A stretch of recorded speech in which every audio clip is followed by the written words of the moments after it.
Hi, podcast listeners, and welcome to Sandbox Radio Live. This is our summer episode, Gone Fishin', recorded in front of a live audience at Town Hall Seattle on August 26, 2019. It featured writing from Sandboxers Scott Augustin and Elizabeth Heffron, Maggie Lee, a sketch from local comedy veteran Winlar, one of our favorite guests, Lisa Koch, and we finally got her when she was available to come sing for us, Cayman Illica. So sit back, relax, and welcome to Sandbox Radio Gone Fishin', featuring music direction by special guest Michael Ocherok. Sandbox Radio will stay all day in the backyard we'll play. Welcome to our sandbox. We build castles and kings, words become things. Sandbox Radio.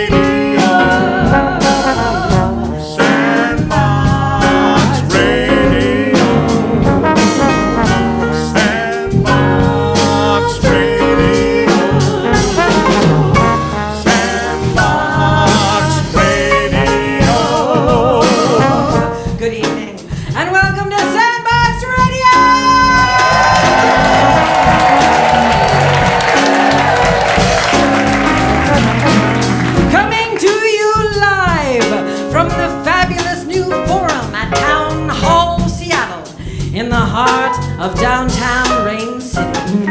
In tonight's episode, writing by Scott Augustin, Elizabeth Heffron, Maggie Lee, Winlar, and more. With an appearance by Sandbox Radio favorite Lisa Koch!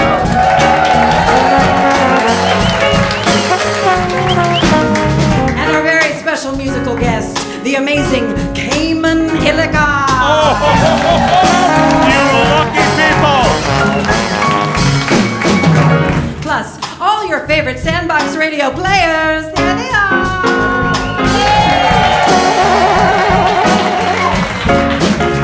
And music from the Sandbox Radio Orchestra, led by our maestro and composer, Michael Ocherok.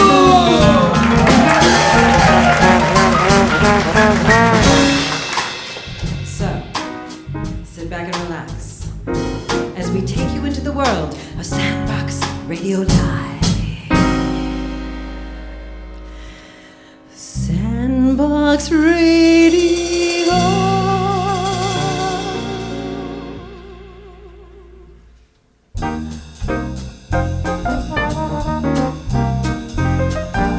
Fishing for compliments all on a summer's day. Fishing for compliments. Take it away. And welcome to Fishin' for Compliments. I'm your host, Al Stevens, and today we're here in the great state of Washington, fishing for compliments near Seattle.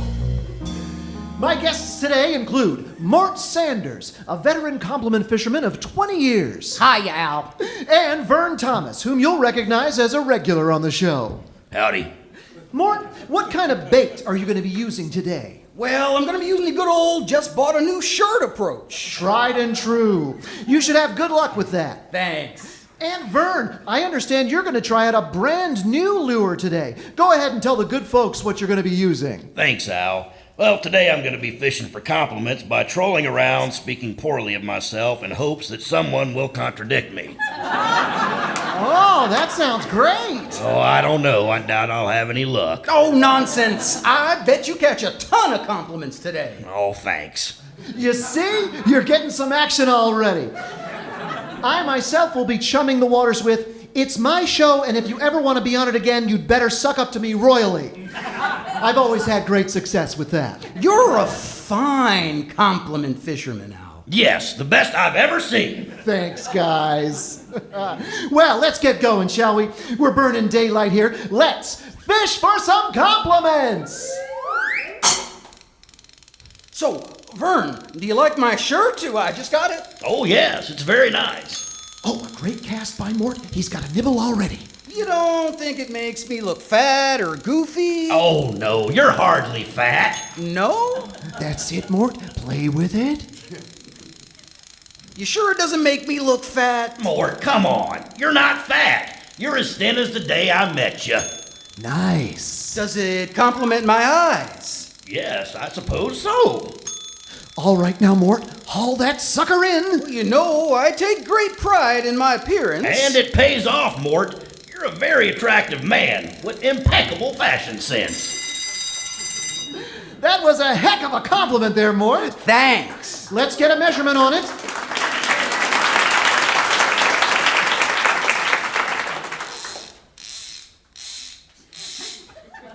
"14 words. Very impressive. Put up a real good fight, too.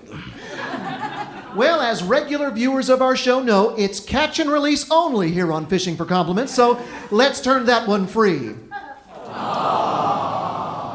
It's nice of you to say that, Vern, but I'm sure you didn't mean it. And there it goes.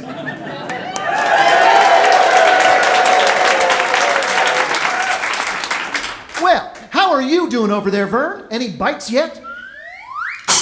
No, I'm afraid not. Well, keep trying. I'm sure something will hit. No, it won't.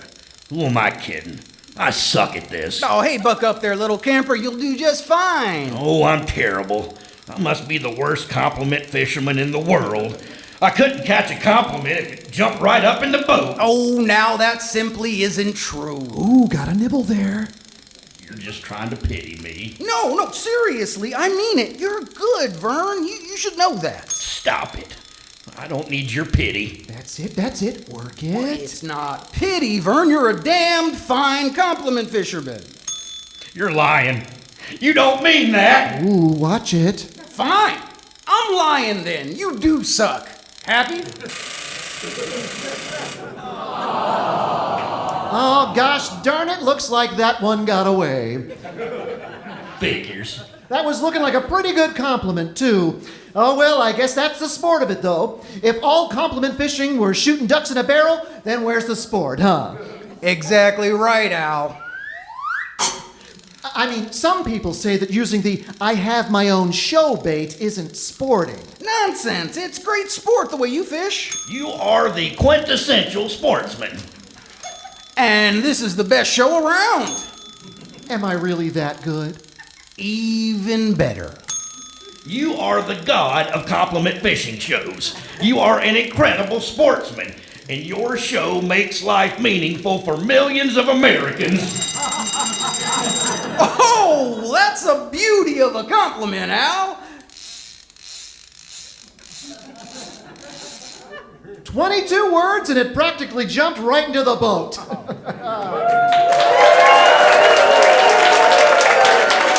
That's just tremendous. Well, of course, staying with our catch and release policy, I'm going to have to throw that one back. But first, let's get a quick picture of it. And let it go. Thanks, guys. But alas, I'm just a man like yourselves. Look at that swim away. Just like a champ. This way it will be out there for someone else to catch someday. Someone other than me. Oh, come on now, Vern. I don't think that bait is working. Yeah, I'm so stupid. Why am I trying to self-pity bait? Stupid! It's not that bad. Like my whole life, everything I try turns into garbage.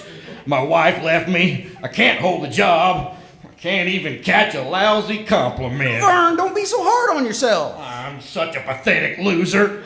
I'm just gonna take this gun to my head and pull the trigger. Vern, no! You have so much to live for! Yeah, like what? You've got your whole life ahead of you, Vern.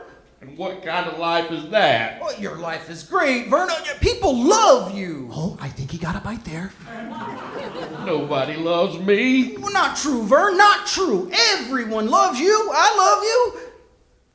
You really love me? Yes. In a non-sexual way.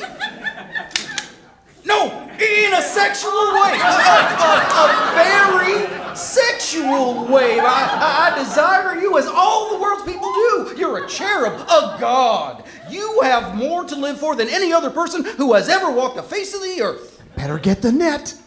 You are walking desire and grace. You are the sun and the moon and the stars. And on top of that, you are the greatest compliment fisherman the world has ever known. You really mean that? Yes.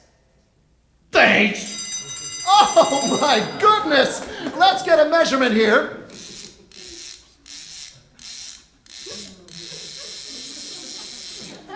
62 words! That's a definite record. That's some great compliment fishing if I've ever seen it. Well, it's easy if you've got the right bait.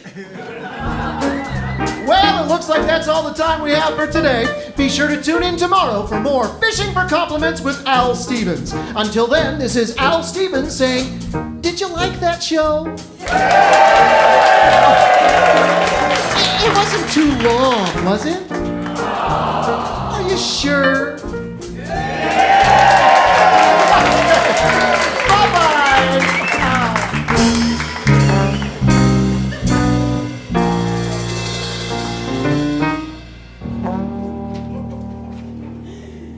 That was by Windler, everybody. Windler.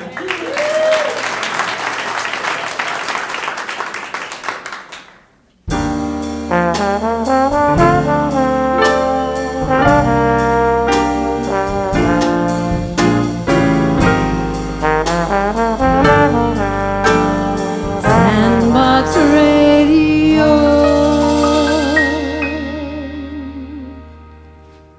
And now, a word from our sponsor. Hi, Madge. How's life? Hello, Barbara. If you really want to know, life has sure got me stressed out right now. I'm thousands of dollars in debt, I need a root canal, and I have road rage. I used to be just like you, Madge. Stressed and depressed about every little thing. But none of that bothers me anymore. Really? What's your secret? I just don't give a rat's ass. You don't? Not anymore. Because I take Shuckatol. Shuckatol? What's that? A serotonin reuptake inhibitor with just a touch of Thorazine. It helps me get through every day without the pesky anxiety and agitation. How does it work? No one's really sure, but does it matter? I guess not. You look like you don't have a care in the world. I don't. And trust me, my life is crashing around me. My husband left me, my kids are in foster homes, and I just filed for bankruptcy. You must feel horrible. Nope, I don't feel anything. Wow. How do I get my own Shuckatol? Any quack can prescribe it, but you can pick it up across the border for just loonies. This sounds too good to be true. Oh, it is.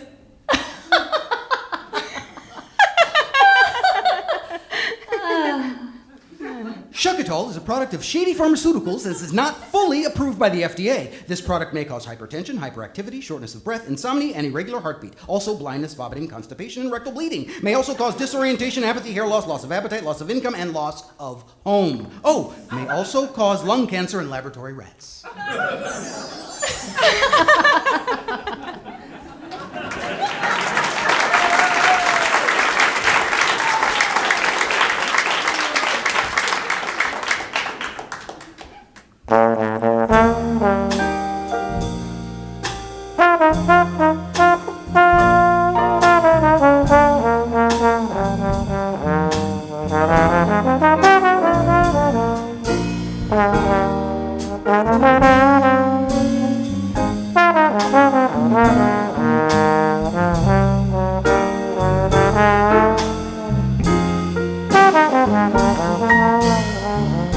So, Richard, Yes, Leslie? I want to talk about the other day when we were supposed to work on some scripts for the show, but you weren't around. Oh, yes, I know. I'm sorry about that, but I had a very important meeting with some money people for fundraising about our show.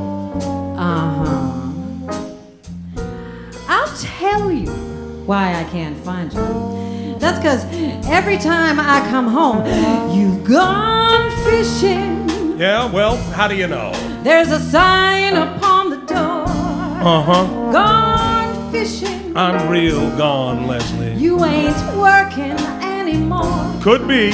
There's our mower in the sun, where you left the lawn half done. You say, mowing ain't no fun. Now, I can prove that.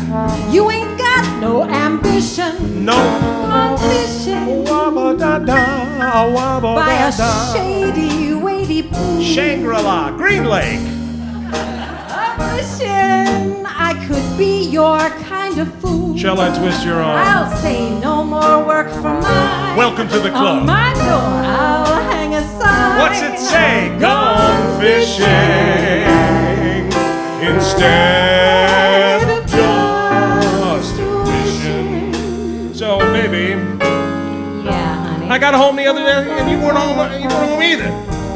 Well, I'm a busy woman. I got a lot of stuff to do. I was probably down here at Town Hall getting ready for this show. Oh, come on, sweetheart. You weren't getting ready for the show. You'd gone fishing. There's a sign upon your door. Don't tell anybody. Gone fishing.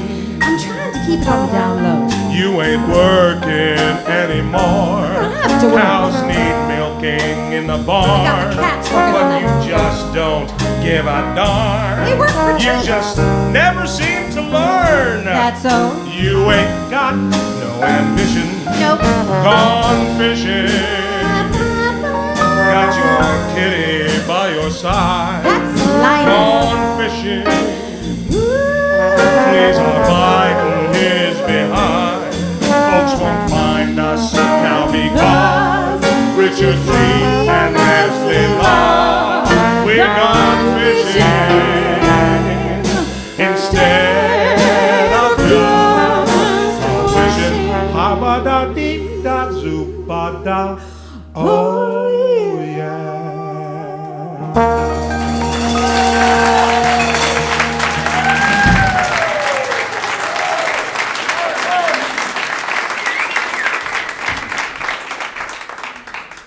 Sandbox Radio is supported in part by West of Lenin, an 88-seat black box theater, gallery, and studio space located in heart of Fremont, just a 5-minute walk west from the Lenin statue.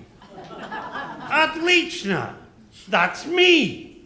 West of Lenin was created to offer a venue for Seattle's most interesting and adventurous artists, as well as the re-establishment of a permanent live performance venue in Fremont. Opening September 13th, see Bloodwater Paint from West of Lenin's new resident company, Matcha Theater Works. Get venue and ticket information at westoflenin.com.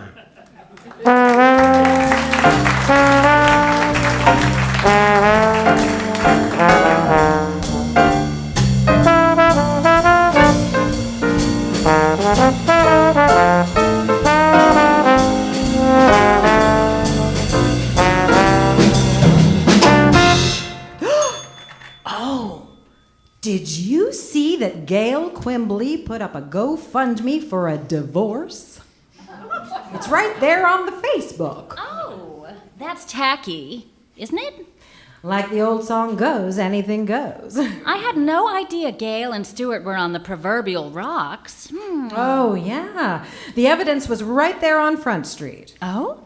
Do tell. Catch of the Day by Scott Augustson. Well, she was spotted at Vios wearing mismatched shoes. Oh, I've seen her do that. I thought it was a fashion thing. Oh, no. That is not a thing. It's a cry for help. I guess I was so preoccupied with my cancer, I didn't stop and think. Oh, and the other red flag was Stuart's Instagram account. What? But all Stuart posts are model planes and boats. Exactly. Now that is a thing. Like secret code?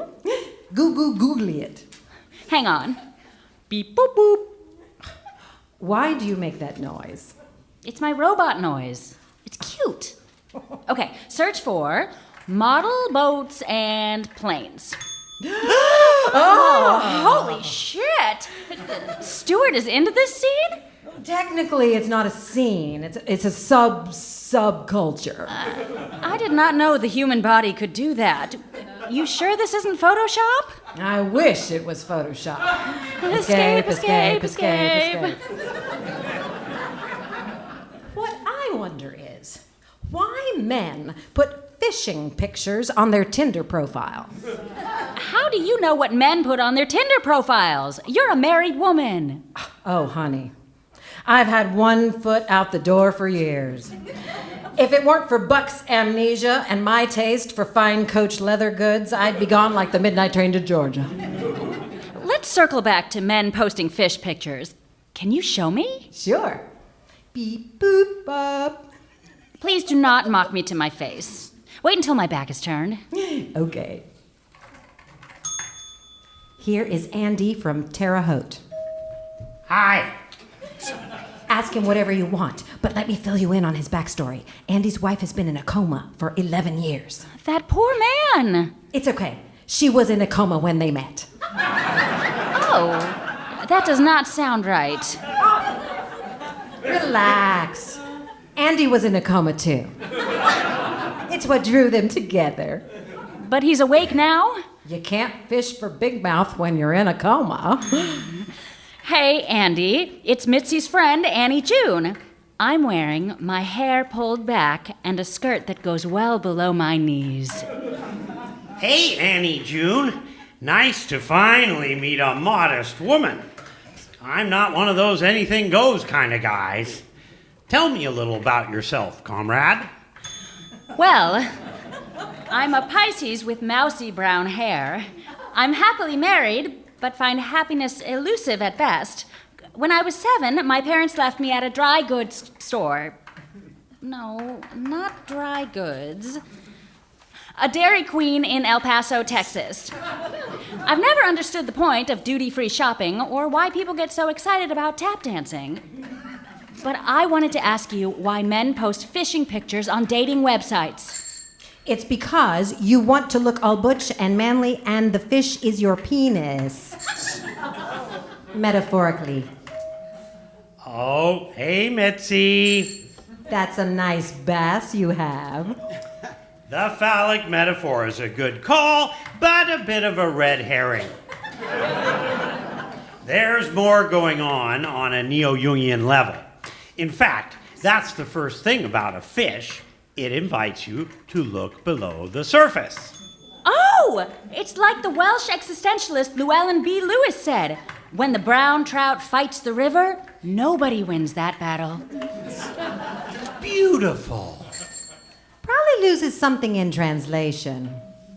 The other day, my buddy Wayne posted a picture of himself holding 2 nearly identical wiffle ball perch, one in each hand. See? Oh. What does he mean by such a stunt? Why would he hold 2 such similar fish? Let's ask him. Why, Wayne? Why? I thought that might catch someone's eye. It was my way of introducing the concept of free will to the online conversation. I was saying, you may choose between these fish, but so what?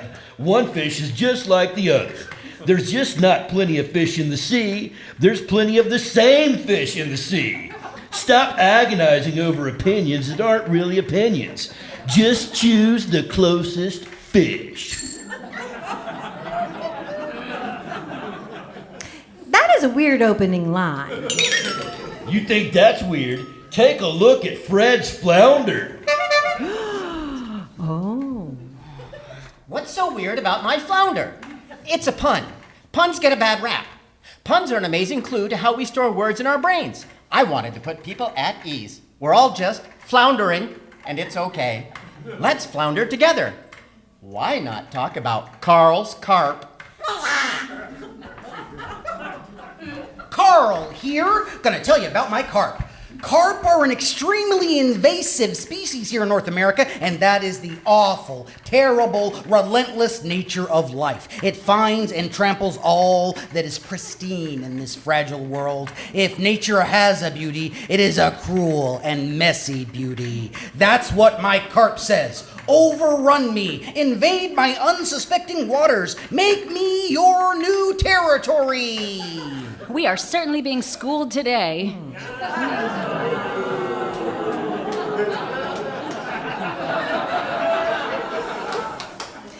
I'm feeling like I am expected to make a catfish reference. But Catfishing is a slang term for internet deception, and I don't think I've ever encountered such naked honesty from people on the internet. I thought I had a happy marriage, but meeting these fine anglers, I'm ready to don a pair of waders and bait a hook or two. Annie June. Annie June, Yes, Andy?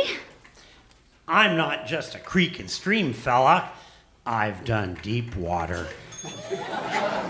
Andy, or Andrew, if I may call you that.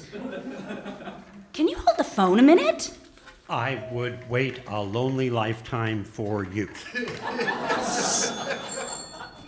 Mitzi, Annie June. are you thinking what I'm thinking? Depends. Are you thinking about denim culottes and fresh lingonberry gelato? A swan boat, a carousel spinning madly round and round, the days of our lives falling like autumn leaves, the sad plight of circus animals, the perfect spiral of a snail shell? No. I was thinking about these fishing fellows, that they're being used by mysterious, powerful forces beyond their imagination. They think they're sending out messages to women looking for romance, but I think they are not in control. Are you saying they are but tools? No, not butt tools, just tools. Who uses these rubes as tools? I think the message comes from deep, deep in the past. From the days when burlap granny dresses were all the rage? No! 365 million years ago. Are we talking the late Devonian period? Yes, when fish first left the sea. You think an extinct acanthostega, one of the first land vertebrates, is trying to tell us something?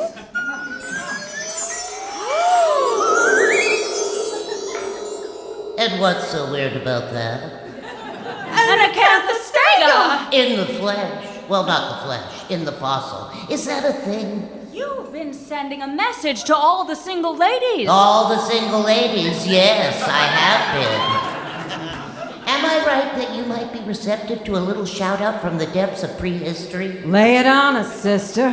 When I first crawled out of the ocean into a brand new world, I won't lie to you, it was tough. Giving up gills for lungs felt wrong. Fins that used to glide effortlessly through the water now had to bear weight and trudge on land. I almost quit and went back. But if I hadn't kept going, there would today be no feathery birds nor furry mammals. Thank you for your perseverance. I look at you and see women sick of swimming. Amen. Listen, take my metamorphosis as a lesson. Change is coming fast and hard. You ain't gonna recognize the world around you. Like I gave up water for air, be ready to adapt. Be nimble, be strong. You are one intense fossil. I will take that as a compliment. Arrivederci. Ciao! Well, that was a bombshell. I'm gonna need a minute to let all that sink in. I'm gonna need more than a minute. I'm gonna need a pineapple, bacon, rosemary, frozen yogurt from an unlicensed one Yelp star pop-up operating out of the back of a beat-up old Buick. Where are we gonna find that? I'm gonna goober it. Oh! Can we make the robot noise together? Let's do it. Beep, boop, bop.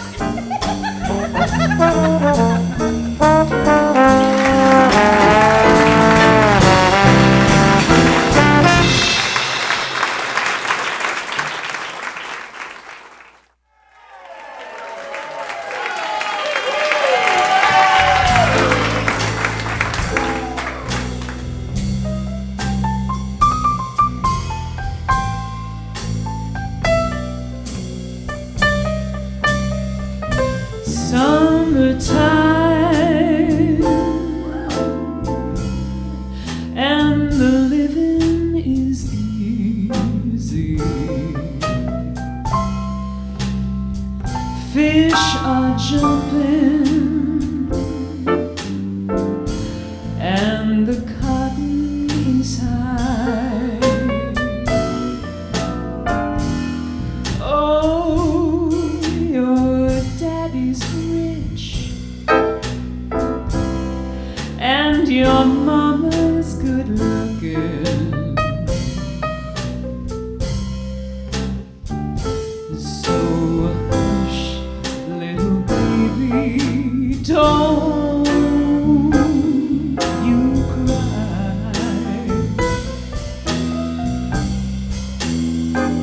One of these mornings,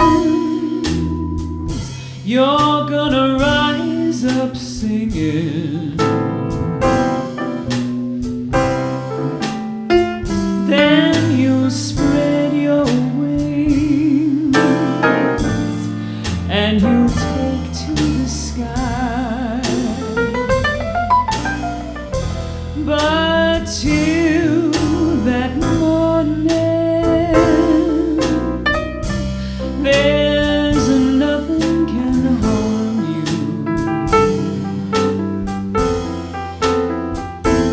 With Daddy and Mammy standing by.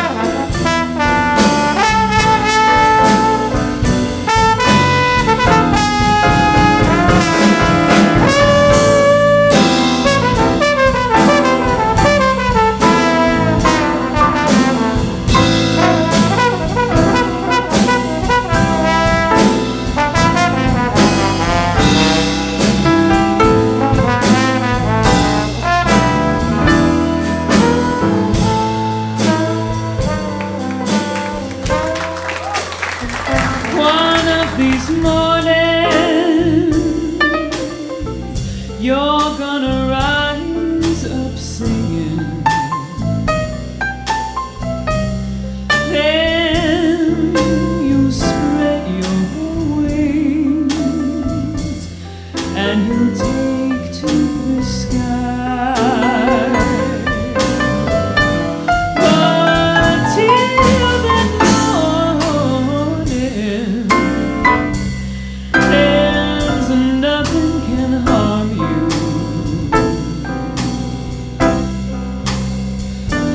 With Daddy and Mammy standing by.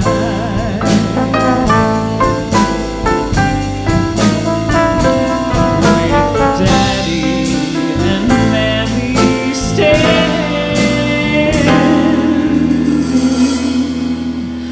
by.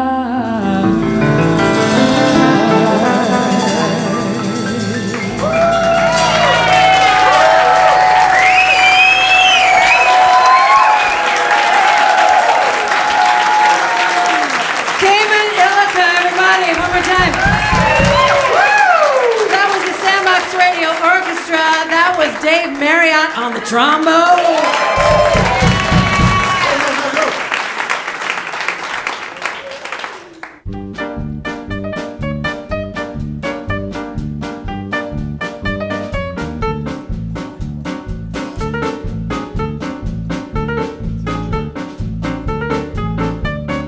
Sandbox Radio.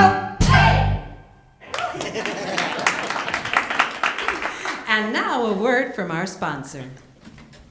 Rachel, I'm home. What's for dinner? Oi, Manny, such a day I had.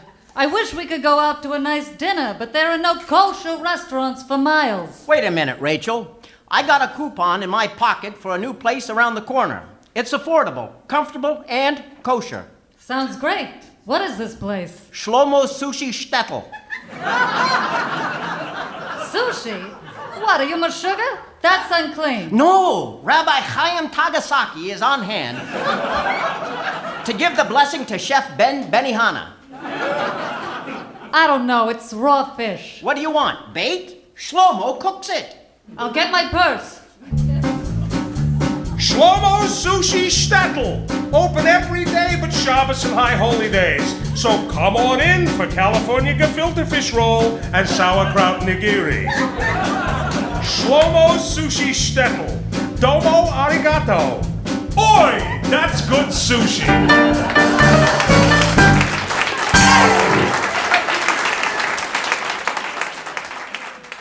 I was thinking, in these weird times right now, I thought I'd do a little women's healthcare medley. Keeping Planned Parenthood in mind, because we are now the support of Planned Parenthood. All of you fine folks out here, make sure and make donations. But years ago, I got hired to do. It was a Planned Parenthood conference, I think, or a women's healthcare conference, and I was putting the songs together. And I thought, I don't think a theme song exists for women's health care. I hadn't ever heard one. So I thought, well, by God, I'm just going to write that. And so I put a little medley of songs together, and it went over well. And I took it back to Peggy Platt, my comedy partner, and we actually wrote a sketch about it. And we thought, wouldn't it be nice if when you went to your yearly checkups, that it was more like entertainment, that you looked forward to going. And so we came up with something that could probably exist here in Seattle called the Waiting Womb Full Service Women's Health Clinic, Juice Bar, and Cabaret. And I played a very perky character named Nurse Julie. Nurse Julie would greet people at the door. Hi, Nurse Julie, at your cervix. Dilated to meet you. And then Nurse Julie did this song.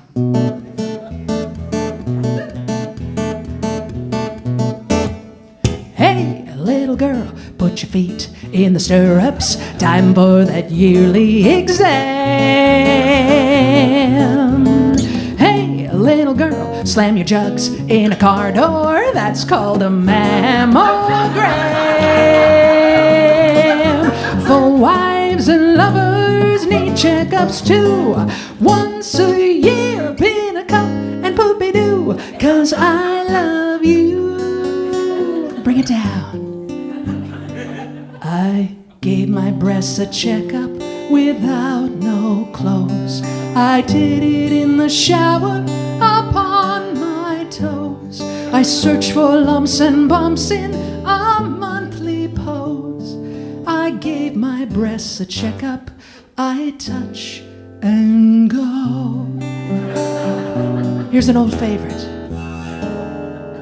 Well, my legs are spread. I'm wearing a frown. I'm covered in this paper gown, lying on a bed of stainless steel. Now the door it opens, I'm in the buff. A draft comes in and chills my... Already I hear latex as you kneel. So probe me and feel my glands. Oh dear God, please warm your hand. Make it quick, don't tell me what you see. 'Cause my pelvis is practically numb. Bring on your lousy speculum. Oh God, I have to pee.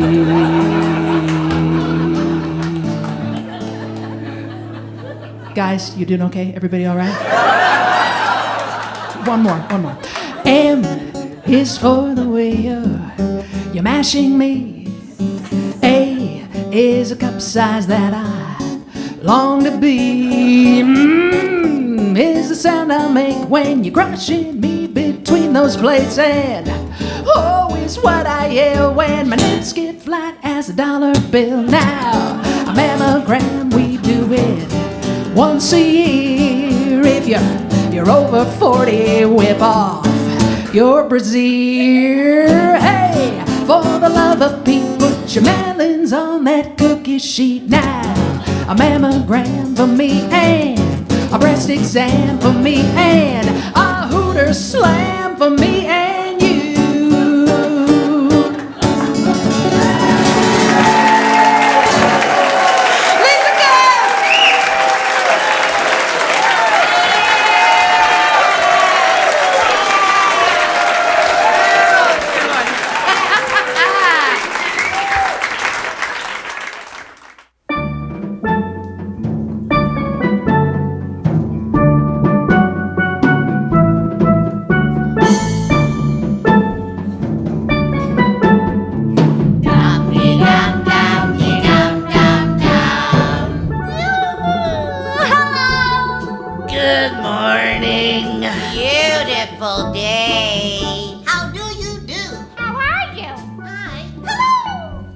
On the faraway island of Salamasond, Yertle the turtle was king of the pond. Yertle! Your Majesty! King Yertle! Yertle! Hi, boss! A nice little pond. It was clean. It was neat.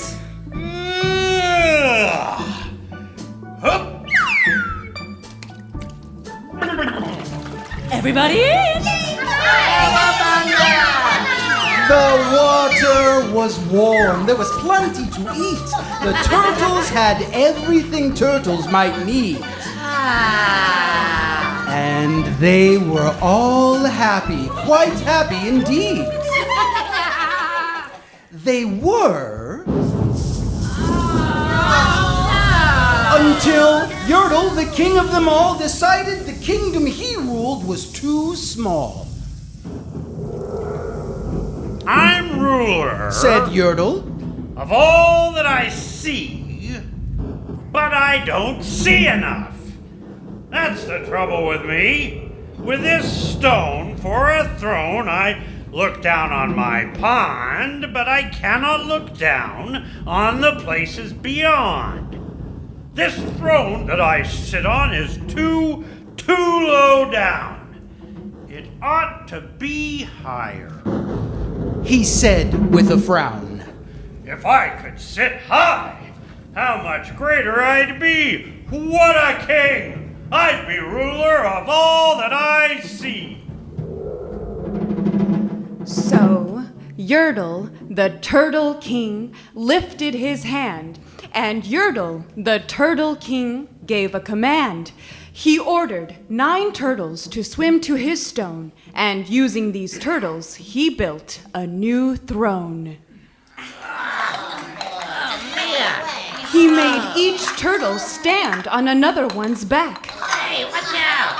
And he piled them all up in a 9-turtle stack.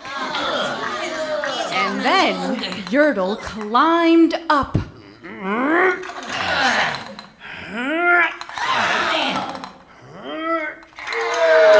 He sat down on the pile.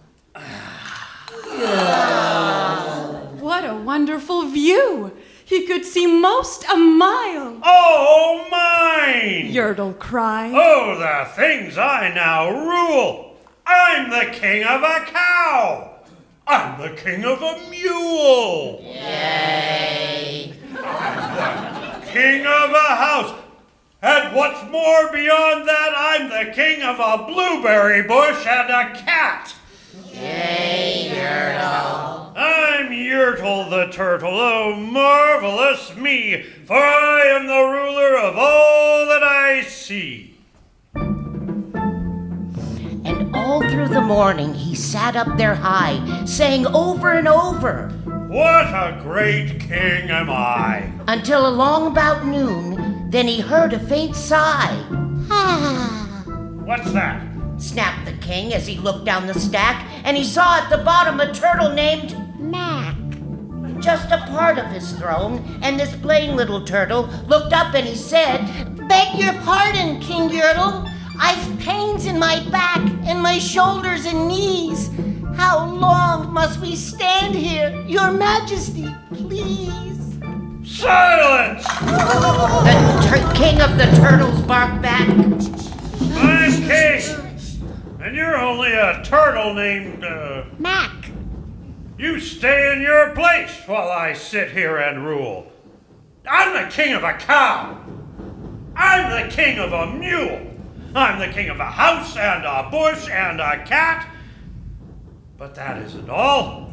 I'll do better than that. My throne shall be higher. His royal voice thundered. So pile up more turtles. Seriously?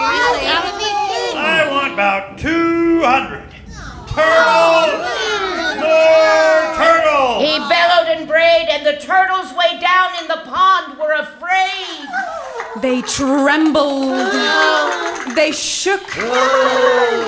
But they came. They obeyed.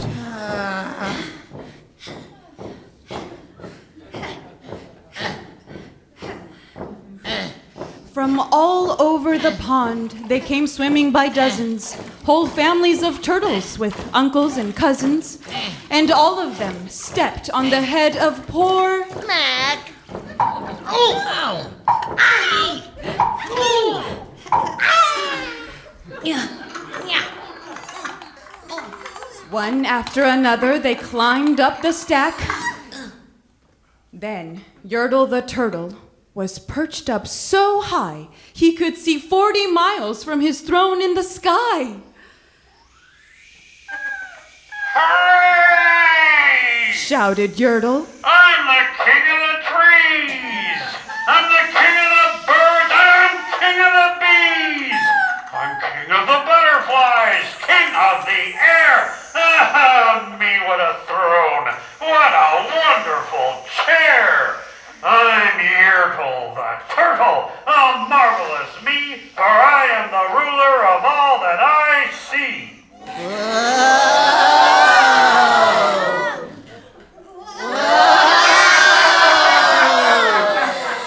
Then again, from below, in the great heavy stack, came a groan from that plain little turtle named Mac, Your Majesty, please. I don't like to complain, but down here below, we are feeling great pain. He's right. I know, up on top, you are seeing great sights, but down here at the bottom, we too should have rights. Yeah. We turtles can't stand it. Our shells will all crack. Besides, we need food. We are starving. groaned. Mac. You hush up your mouth! Howled the mighty King Yertle. You've no right to talk to the world's highest turtle. I rule from the clouds, over land, over sea. There's nothing, no nothing that's higher than me. But while he was shouting, he saw with surprise that the moon of the evening was starting to rise. Up over his head in the darkening skies. What's that? Snorted Yertle. Say, what is that thing that dares to be higher than Yertle the king? I shall not allow it. I'll go higher still. I'll build my throne higher. I can and I will. I'll call some more turtles. I'll stack them to heaven. About 5,607. But as Yertle the Turtle King lifted his hand and started to order and give the command, that plain little turtle below in the stack, that plain little turtle whose name was just Mac, decided he'd taken enough, and he had. And that plain little lad got a little mad. And that plain little Mac did a plain little thing. He burped. And his burp shook the throne of the king. Whoop, whoop, whoop, whoop. And Yertle the turtle, the king of the trees, the king of the air, and the birds and the bees, The king of a house and a cow and a mule. Well, that was the end of the Turtle King's rule. For Yertle, the king of all Salamasond, fell off his high throne and fell plunk in the pond.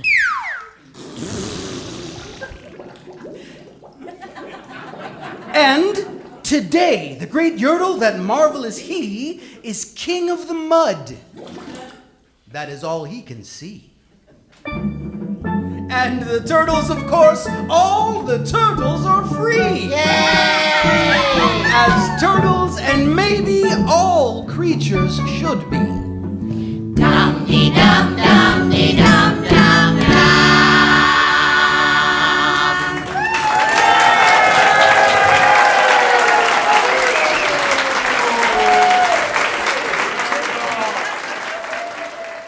You're listening to Sandbox Radio.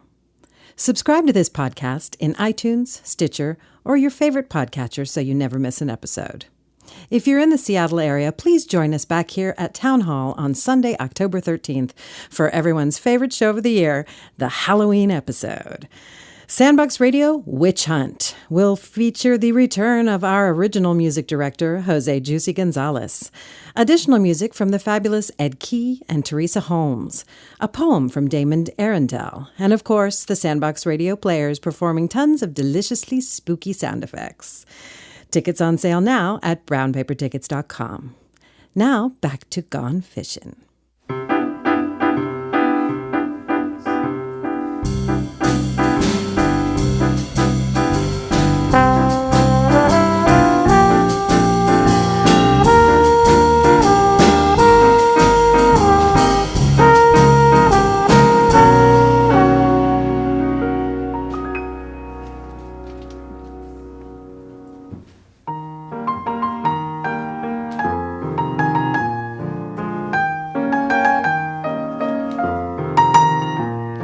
Hello, and welcome to Sandbox Radio's Vermin Notes.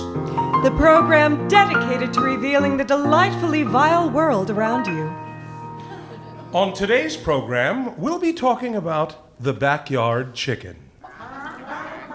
In the Seattle area, it all began in the late 1980s. Giddy young up-and-comers began keeping domestic fowl in their gardens. It was all the rage to have a handful of layers in a coop out back. It was their way of saying we're urban, but with a dash of country chic.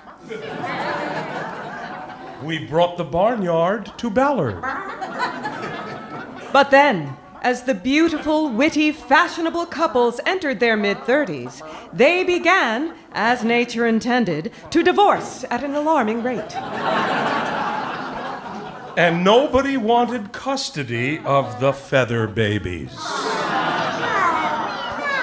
And so Seattle became overrun with nasty feral chickens.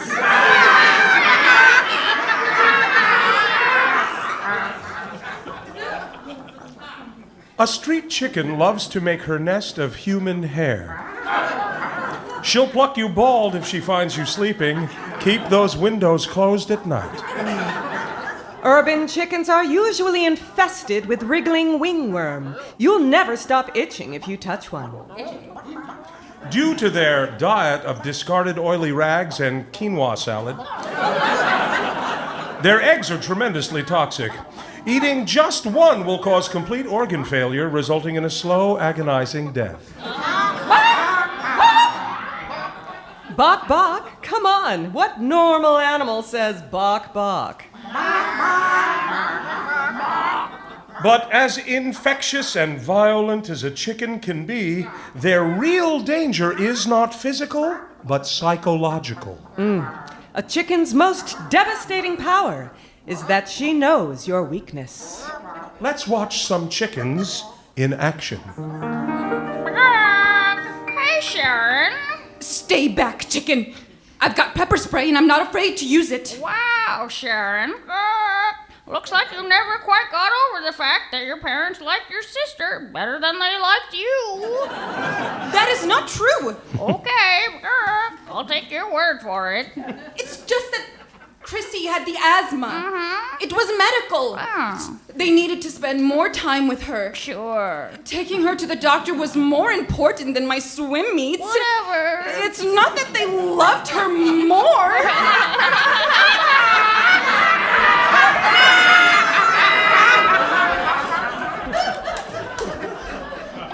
Hey, Carl. Hey, chicken. Well, congratulations on your big promotion. Thanks, Bird. How's it feel to be a executive? Well, regional manager isn't quite executive level, but it's a stepping stone. What happened to your dreams, Carl? What? Your dreams. I'm not.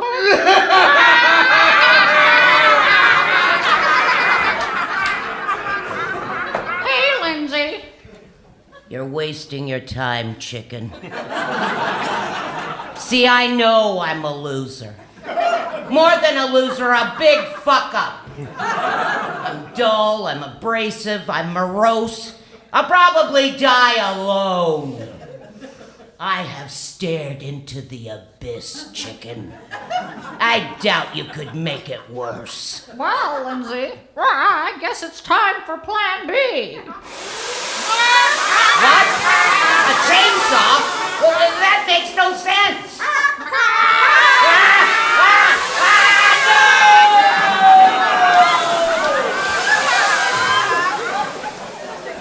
That's right. Chickens will chase you with a chainsaw. A charging chicken just won't quit.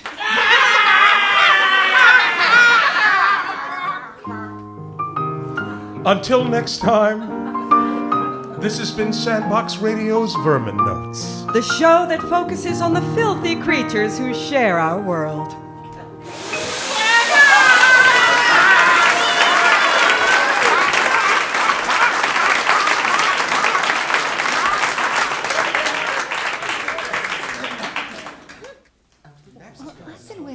And now, a word from our sponsor.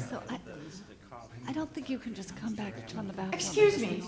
Can you tell me where I can find wrapping paper? No. I'm sorry. Do you work here? Duh. Look at my stupid smock. Great. Then maybe you could... No way. All I need is... Not gonna happen. Well, can you point me in the direction of... I'm on my break. Is there somebody else who can help me? That's funny. Lady, this is Careless Drugs. I could give a shit. Visit Careless Drugs for all your shopping needs. You'll find the surliest staff, the longest lines, and the worst service on the planet. How do you think we keep our prices so darned low? So if you need a prescription filled quickly, go somewhere else.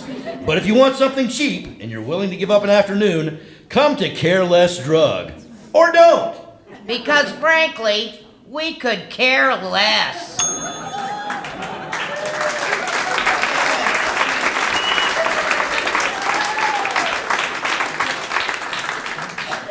Ladies and gentlemen, Michael Ochuruk.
That is Dave Marriott on trombone, Dave Pascal on bass, and that was Chris Monroe on the drums.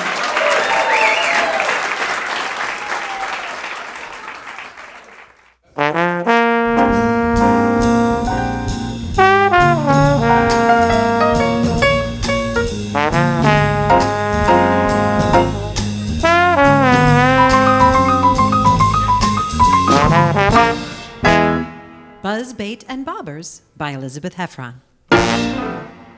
Maxine Rutt Walleye hated her name. Maxine Rutt Walleye.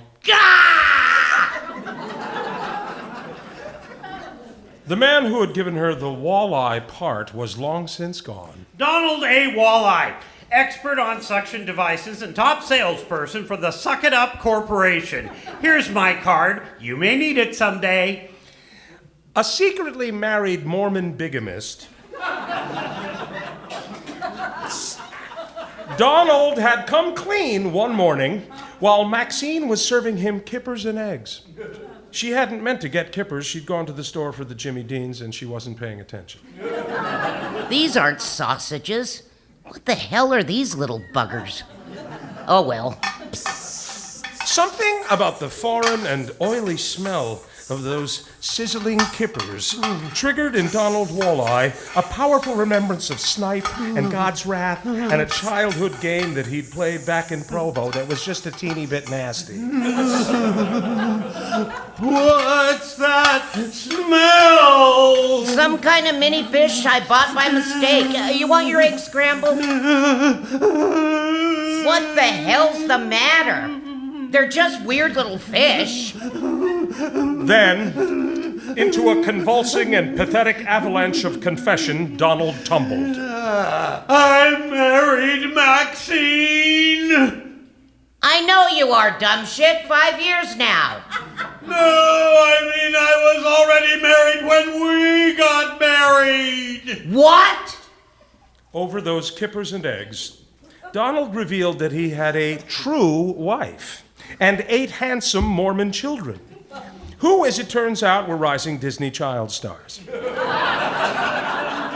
would upload a cappella musical theater numbers for him on their personal YouTube channel while he was out on the road. Listen. It's a hard knock life for us. It's a hard knock life for us. Aren't they something? Yeah, they're something. Get out. Now, Maxine. Out!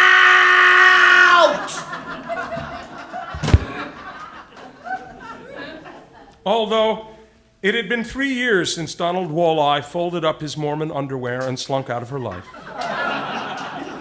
Maxine was still not able to get his contribution to her last name removed due to perennial cash flow problems and a fear of paperwork. This caused her unending misery, especially on her "it's just lunch" dates. So, the matchmaker tells me you're newly bisexual? Yeah. What the hell, you know? Can't get any worse. And I noticed on your form, it says you're sensitive about your last name? That's what it says, yes. Rutt Walleye. Which part are you sensitive about? You can't tell? Rutt? No. Oh. Don't do it. Like, I bet after 3 days, both you and your name start to stink, huh?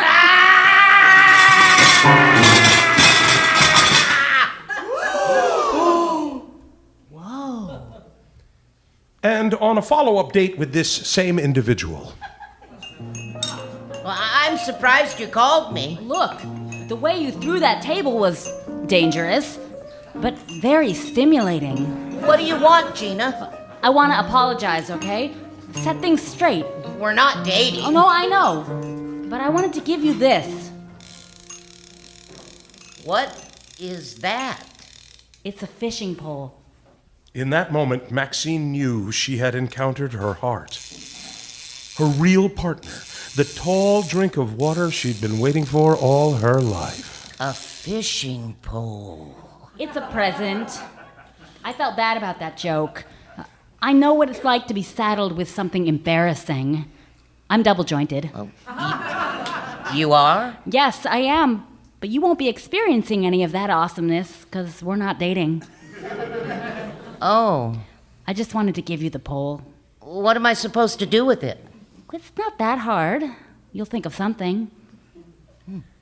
Maxine lifted the pole. It felt heavy, solid, yet surprisingly enticing.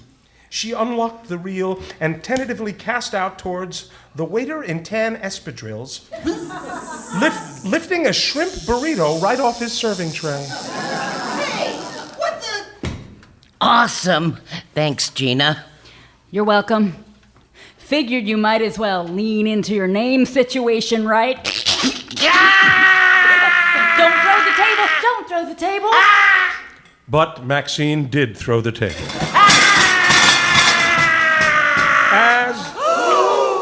As Gina secretly hoped she might. You have got some serious upper body strength. Thanks. Have a good life, Maxine. You too. Gina left with a little double-jointed flip of her wrist. Ooh. Maxine took the fishing pole home to her tiny apartment.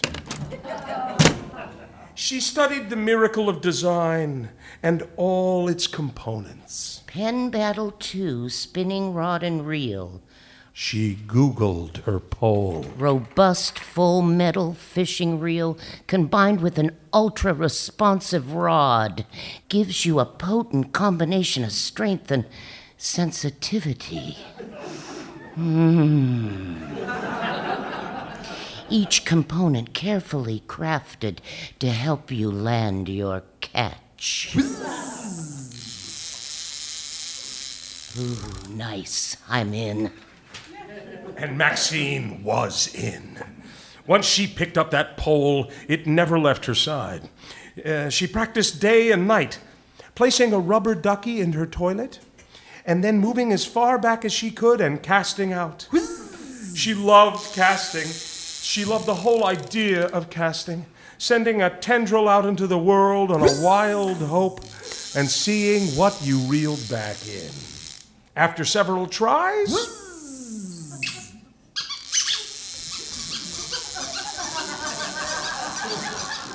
she hooked the rubber ducky. On the next cast, the hook sank further down the toilet and she snagged several globs of old Tampax. And finally, her old hairbrush. Oh, I was wondering where that went. Unwilling to separate from her new friend, Maxine carried the pole to her scheduled dermatology appointment. Normally, I ask people to leave their fishing poles in the waiting room. Ha ha! But since your name is Rut Walleye...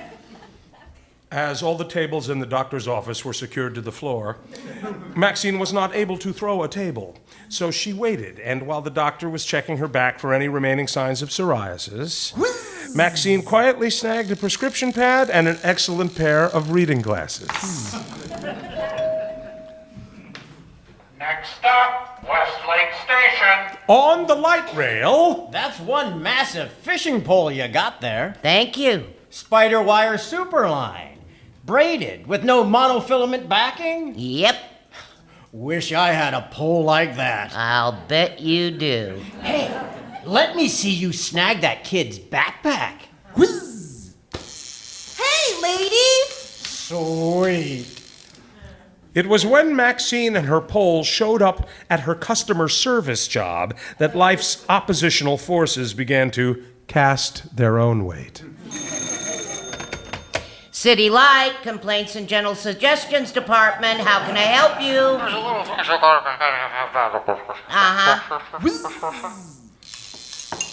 Hey, Maxine, that's my coffee cup. Give it back. Did you try turning the light switch off and then on again? Whoa, that's my spider plant. What the hell? Look, sir, I'm sorry your lights are out, but that's what we call a technical issue. And we can't do anything about technical issues until someone comes out and checks your box. Well, let's see. Oh, we've got an opening in 5 weeks. That's my cancer wig. Oh my God, Maxine, what is wrong with you? Maxine had no clue what was wrong with her. Had she always been a closeted angler kleptomaniac? Or did the brazen nature of this ancient tool finally give Maxine the conviction to shout, "This world has sucked the very soul out of me, and now I feel like taking shit back!" Sorry about your cancer wig, Renee. That's okay. Maxine, can I see you in my office? Now. What's up, boss? I see you've applied to HR for your pole to become your support animal. Yes. Your fishing pole is not a support animal. That's a matter of opinion. Of course, someone with a name like Walleye might think otherwise. Now you've made the pole mad.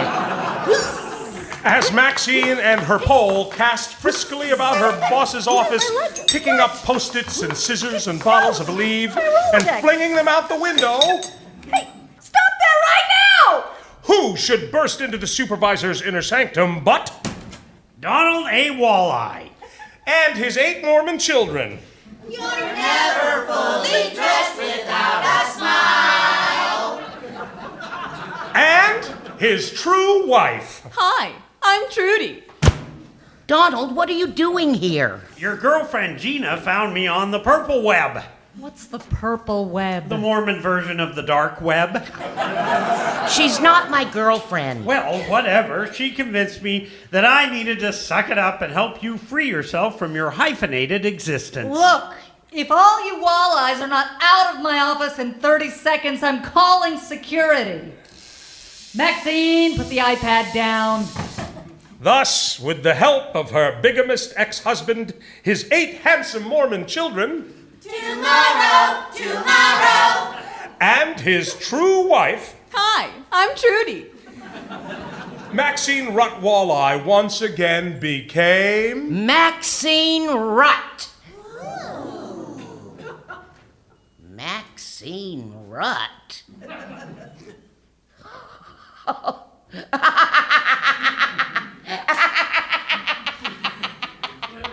Maxine's Mormon sponsors even helped her quit City Light and open up a bait and tackle shop at Point No Point, where after the day was done, she'd close up shop and wander down to the shore with her trusty pole.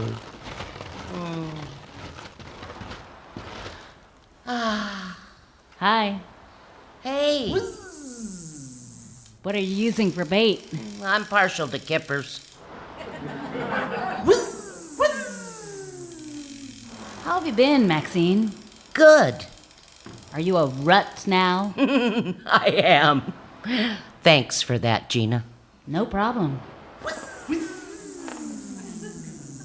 And so, with buzz, bait, and bobbers and lures, and a number of interesting plugs, it felt to Maxine that a new life had just begun. How are those wrists? Mighty flexible. Can I show you sometime? Maybe I'll go with yes. Cool.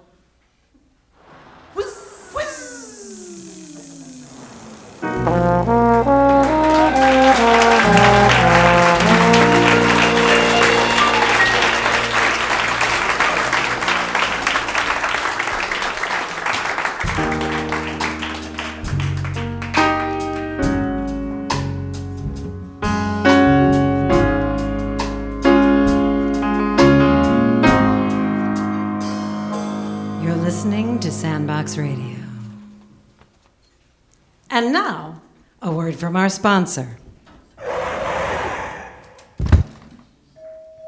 Nice car, Trish. How do you afford a Beamer on your salary from Burger World? Oh, Heath. I quit my job as the French fry girl months ago. Now I'm FEMA director. FEMA director? FEMA director? Doesn't that take on-the-job experience and years of training? Not anymore. I went to Bryden College. 6 weeks and I was out. Bryden?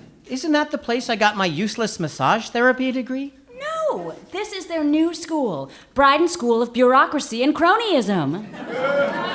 Wow. Will they take me? They'll take anyone with a heartbeat and plenty of graft for the Republican Party. That leaves me out. I don't have much money. You might be eligible for the scholarship program. What's that? It's all about who you know, who you're related to, or who you've slept with. I had a one-night stand with Devin Nunes' cousin's nephew. You're in. Wow, that was easy. But I don't know if I'm cut out to be FEMA director. And besides, you already have the job. There's plenty of jobs to choose from at Bryden. You can get a degree in vote tampering, homeland security, or if you're good at math, pork doling. No. Math was my best subject. Well, then how about Supreme Court Justice candidate? You don't need any experience, and it's a lifetime appointment. That sounds good. Are there any openings right now? You bet. They're dropping like flies. Wow. Thanks, Trish. I'll call Bryden today. Tell them the FEMA director sent you. The Bryden School of Bureaucracy and Cronyism is not an accredited college, nor is it affiliated with anything moral or liberal, and may cause hypertension, vomiting, and loose stool. The Bryden School of Bureaucracy is not responsible for any checks rerouted through the office of Mitch McConnell.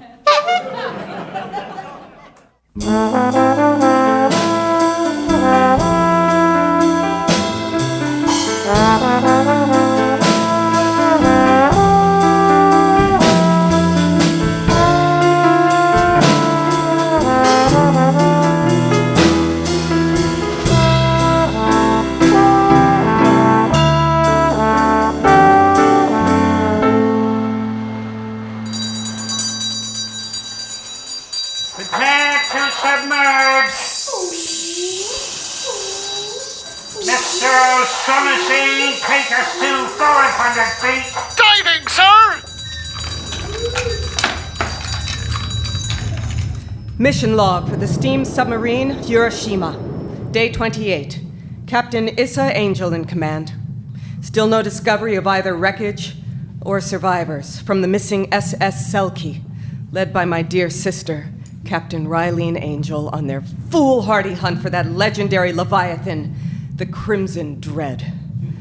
Did she ever find that monstrous tentacled beast, or was her life squandered for a drunken sailor's tall tale? In truth, I do not know which would be the more tragic conclusion. The Crimson Dread by Maggie Lee. Officer entering the observation dome. Second watch, report. Aye, Officer Tam. Johan and Navarre on duty. All clear. Navarre? He's indisposed, ma'am. Seems those tin sardines last night didn't agree with him none. Ah, carry on then. Descending to bridge.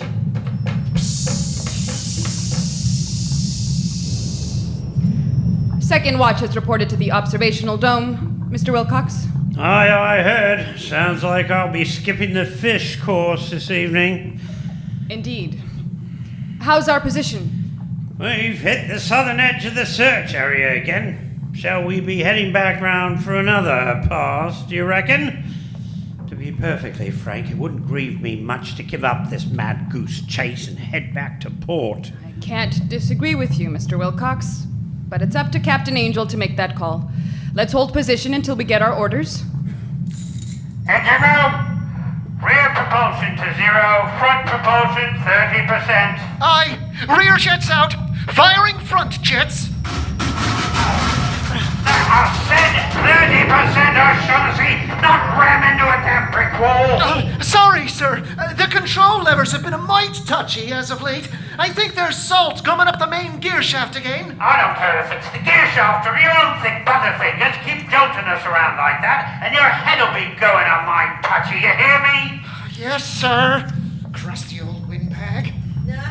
Hot-headed whippersnapper. Permission to enter, Captain. Yes, come in, Tam. It's rather silly to knock, since we're practically living in each other's laps on this sub anyhow. But Even the pretense of privacy is a necessary indulgence. Speaking of which, I heard you and Wilcox chatting in the bridge just now. Please forgive our impertinence, Captain. It's been 2 fortnights, and we've already retraced the search area a number of times, so... It's all right. I'd hoped to keep looking for a few more days, but... It's time to let go of my childish fancies. Set a course for port. I'm sorry, Issa. I know you wanted to find Raylene. Maybe it's better not to know. Now it'll be just like she's always on a journey out there, under the waves, fearless and free, instead of gone forever. I'll inform the crew after the dinner hour, shall I? That sounds fine. Please, close the door behind you. Aye, Captain. Psst! Navarre, What is it, Johan? did you hear them down there in the captain's quarters? We're going home! Maybe. Orders ain't orders until they say 'em to our faces. Thank the stars! In a few days, I'll be back on dry land instead of cooped up in this rusty old tub with you poor bastards, smelling of bed farts and damp socks. The captain was mad to think we could find any trace of our sister's sub. It's a wonder we haven't all gone mad by now. Hush that talk. Keep your eye on the watch. What's the point? Ain't nothing but empty water, same as always. The sea will turn on you soon as you take your eyes off her. Keep your watch, or we'll all be swimming in the belly of the Crimson Dread. What a load of hogwash. The Crimson Dread, luring subs with its glowing red eye, tentacles thicker than a stout oak tree, and a gaping maw of barnacled teeth. We've been looking down here for a month now, and the scariest thing I've seen is Kachansky's drawers on laundry day. I saw it once. The Crimson Dread. You did? Oh, quit pulling my toe. It was my first voyage. I was up in the wee hours peeling the morning's potatoes when I heard this odd sound out there in the water. So I peeked out the rear porthole, and down below in a deep crevasse I saw... A red glow. Aye, bright as an angry sunset through bitter smoke, and I saw... That terrible eye staring through you like a guilty knife dripping with heart's blood. Oui, it was just like that. How did you know? Because it's right over there. Off the starboard side! I'll be damned! It's the Crimson Dread! Pull the alarm! Navarre, wait! Maybe we don't have to tell anyone. We could just drift right by and no one would ever be any wiser. What are you talking about? Why? Because no one ever escapes from the Crimson Dread. We can't turn coward now, Johan. You were looking for a little excitement, weren't you? Well, now it's found you. Sound the alarm, damn you! Make a hole! Officer Tam, report! Navarre, what's going on up here? We spotted something. Starboard side, down there in the rocks. Right heavens. It can't be.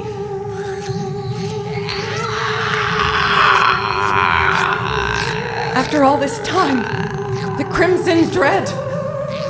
Captain, look there, tangled amongst its tentacles. The fabric is torn, but... I see it now. It's the flag from the Selkie. You have our regrets, Captain. Wilcox, ready the harpoon cannon. Aye, Captain. Cannon Barry, get that harpoon reloaded. O'Shaughnessy, keep that boiler running hot. We may need to scuttle in a hurry. Aye, sir. Captain, are you sure you want to do this? That creature is even larger than the legend spoke of. It may be more than we can handle. It doesn't matter. But Captain, this she is not... can't have died for nothing. We have to stop it. We need to try. I owe my sister that, at the very least. That's an order, Officer Tam. Aye, Captain, I understand. Good. Wilcox, prepare to fire on my command. Aye, Captain. Johann Navarre reports the cannon bay. They'll need the extra hands. Aye, Officer Tam. Oh, hell's Navarre. We're gonna die down here, aren't we? Down here in the dark, and we'll never see sunlight again. Never mind that now. We have work to do. All is ready, sir. Stand by to fire and whistle a prayer to whatever gods might be listening. Whistling, sir. On my mark. 3, 2, 1, fire! Fire! A direct hit! We've hooked that bastard right through its vile red eye. Reel it in and surface. We'll let that horrid beast choke its last breath out in the open air. Cannon bay cranking that line on the double.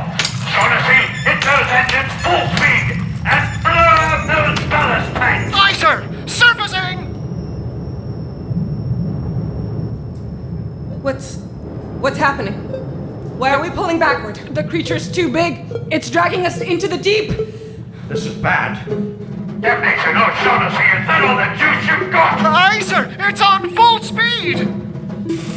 Captain, we're plunging toward our critical depth of wicked fog. Captain, please, we have to cut the line. No! We mustn't give up! We can't take much more of this. If we go any deeper, the pressure will crack us open like a walnut in a crank vise. We can't let go. We can't. Sir, leaks reported in the engine room. It's pouring in from the walls. Pressure cracks detected in the hull. Full breach is imminent. Issa, listen to me. You have to let it go. You have to let her go.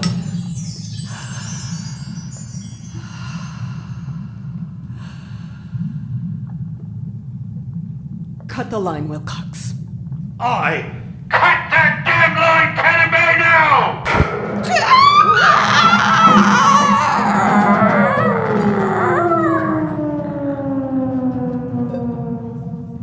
Status report, Mr. Wilcox. We're rising, Miss Tam.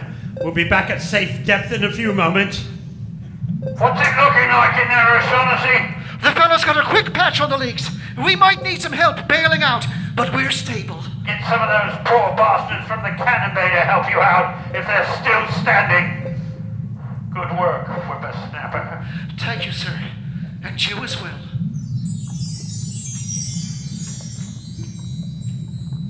She's gone. She's really gone now.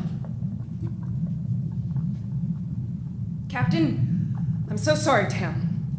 If it hadn't been for you, we would have all been... Not at all, Captain. I knew you would steer us in the right direction. The right direction? Then why do I feel so bloody lost? Your orders, Captain Angel. My what? The Hiroshima is still under your command. We await your orders. Yes, of course. Let's head back, Tam. It's time to go home. Aye, Captain. Mr. Wilcox? Aye, Miss Tam. Take us home!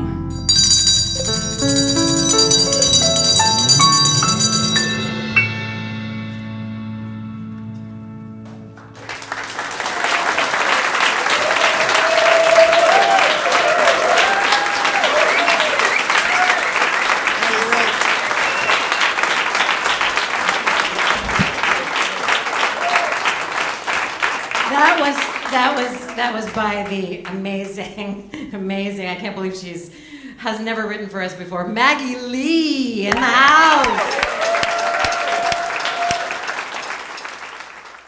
Once again, it is my extreme pleasure to welcome back Cayman Illico.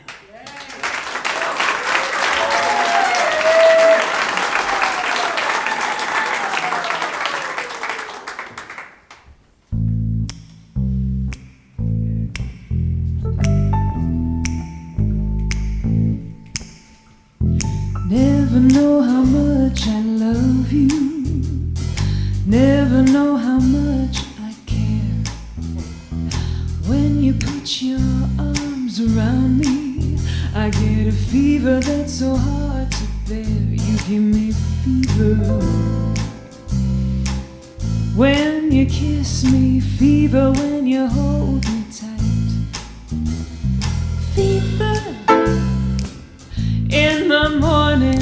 fever all through the night. Sun lights up the daytime, moon lights up the night. I light up when you call my name, and you know I'm gonna treat you right. You give me fever when you kiss me, fever when you hold me tight. Fever in the morning, fever all through the night. Everybody's got the fever, that is something you all know. Fever isn't such a new thing, fever started long ago. Captain Smith and Pocahontas had a very mad affair. When her daddy tried to kill him, she said, Daddy, oh, don't you dare. He gives me fever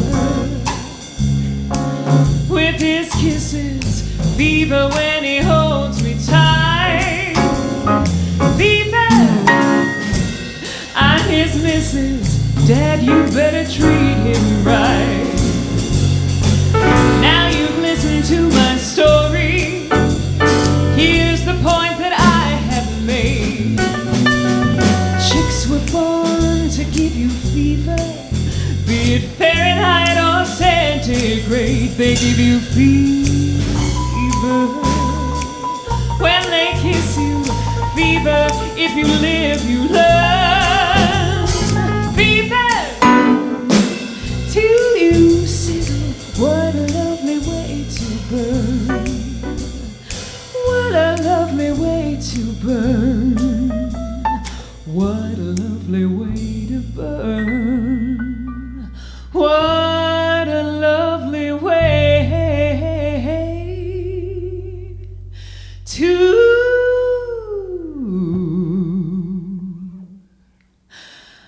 burn.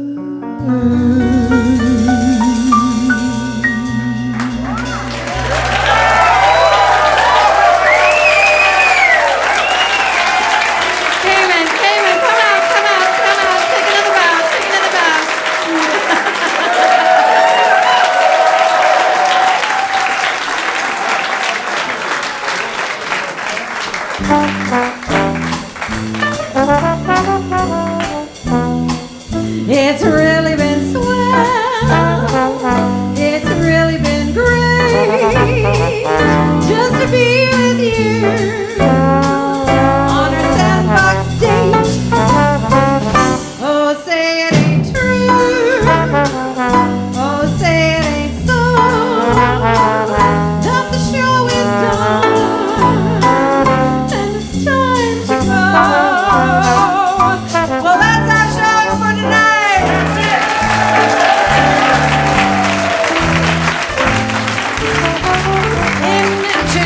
Episode, the Sandbox radio players were Eric Ray Anderson, Yadira Duarte, Laura Kinney, David Garner, Kate Cray, Bob Williams, John Walsh, Jim Hammond, Ashley Bagwell, Mariana DeFazio, Richard Simon.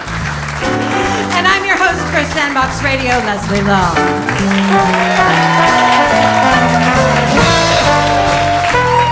Now please give it up for our special guest, Lisa Coates!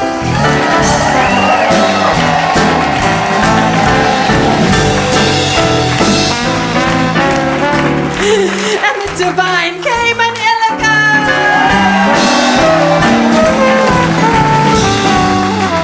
And how about this unbelievable orchestra? Chris Monroe on drums, Dave Pascal on the bass, and Theremin. Holy cow!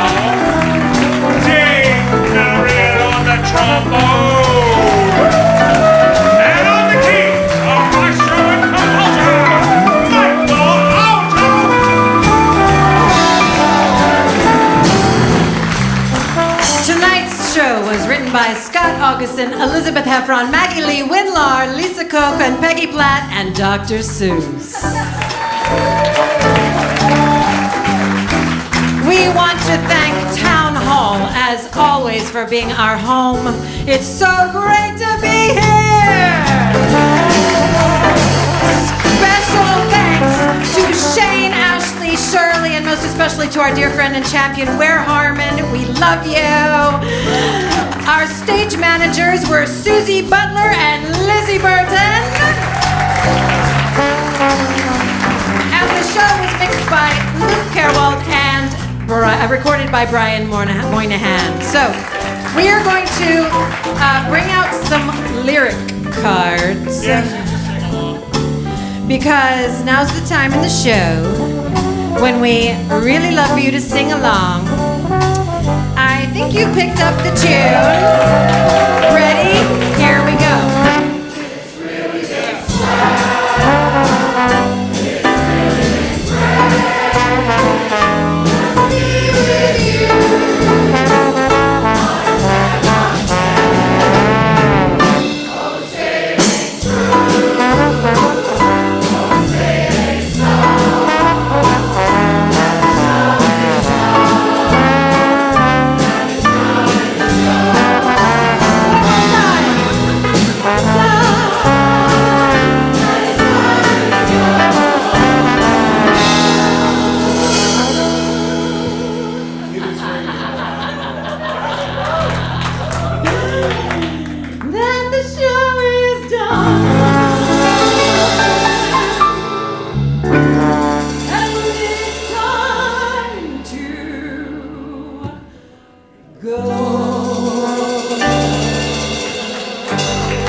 Fishin was recorded in front of a live audience at Town Hall Seattle on August 26, 2019.